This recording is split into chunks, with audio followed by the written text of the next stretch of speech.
How easy do you reckon it would be for Nadhim Zahawi to have just made an innocent, honest mistake?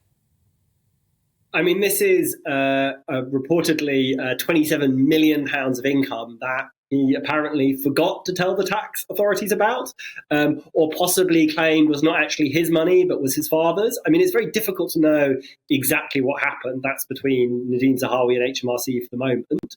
But it stretches credulity to really think that this was something that you just forgot, some several £1 million that were sort of back down the sofa. And I think why this is so important, beyond the politics of the moment, is this month, millions of people around the country are doing their own tax returns, Yes. and they don't have access to the same type of lawyers or advisors, and people pay the tax that they have to.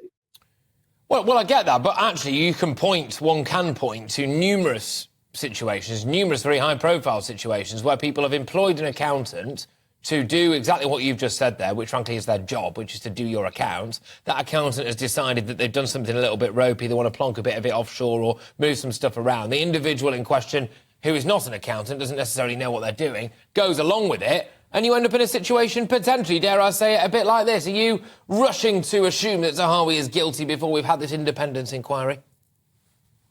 I mean, I think there are two things there. And you make a really good point about the role of professionals, accountants, lawyers, bankers, who are often providing the advice that lead high-profile people to get in trouble.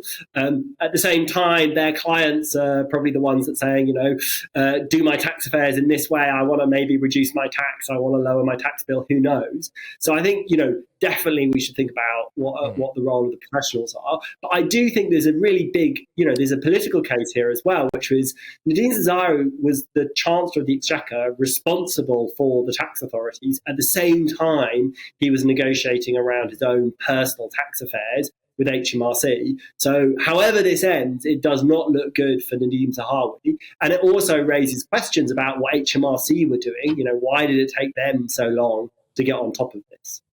Yeah, look, and frankly, Robert, we'll be talking about this again, no doubt, as the situation develops. As far as we're concerned right now, it's almost just about all we can say about it, isn't it? Because there's so many things unanswered at the minute. We do have to wait, like it or loathe it, for the results of this independence inquiry. And in the fullness of time, one would imagine that we will learn more. Robert, thank you very much. Robert Palmer, the Executive Director of Tax Justice UK.